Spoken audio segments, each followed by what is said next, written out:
Hallo und herzlich willkommen auf dem Modellbaukanal.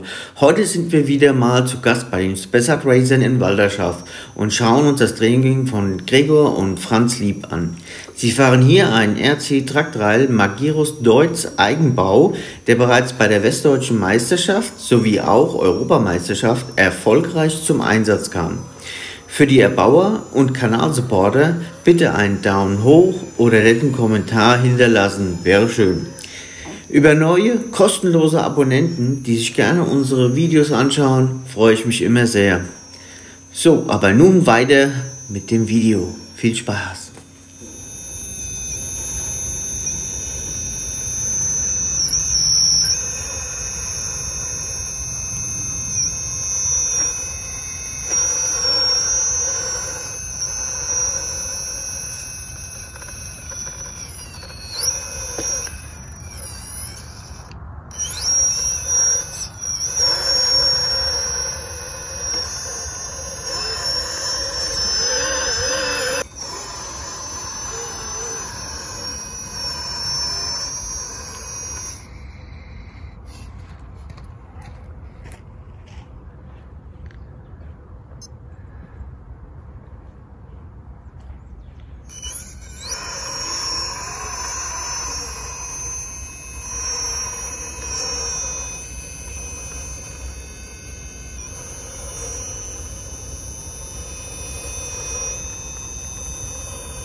Ich hoffe, es hat euch gefallen und vergesst bitte den Daumen nicht, einen netten Kommentar und auf jeden Fall bitte abonnieren.